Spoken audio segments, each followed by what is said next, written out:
The Bronze Age in Europe, the history and legacy of civilizations across Europe from 3200 to 600 BCE. Written by Charles River editors, narrated by Dan Gallagher. Introduction.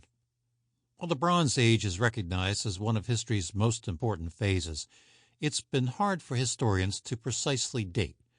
The idea of the Bronze Age comes from a three-age system developed in the 19th century through which archaeologists and historians believe cultures evolve.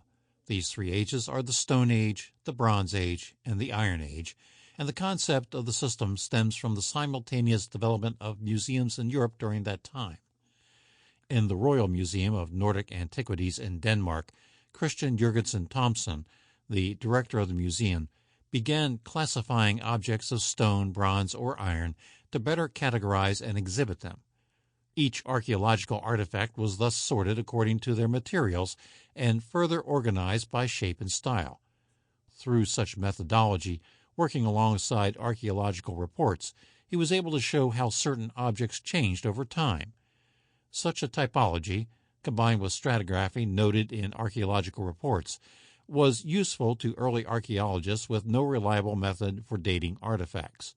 By understanding which object came before or after, early archaeologists had a relative dating system with which to assess the age of an object or culture. This kind of system was useful to the archaeologist who often encountered objects from above-ground burials that lacked stratigraphy. When this three-age system reached England, John Lubbock expanded on it by applying cultural anthropology to the ages. Over time, other researchers would gradually add their interpretations to the system, with many arguing for subdivisions of the Stone Age or the introduction of a Copper Age between the Neolithic and Bronze Ages.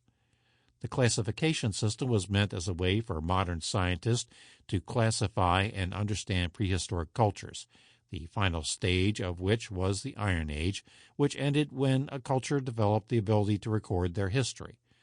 Of course, given the rate of each culture's development, this means that when the historical period begins is not uniform or even universal. For example, Native Americans of the Great Plains had not yet developed a written record when they first encountered Europeans.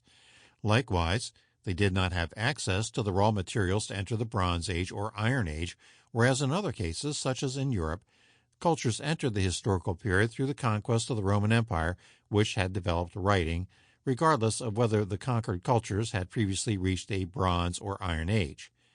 Meanwhile, the cultures not conquered by the Romans... Sample complete. Ready to continue?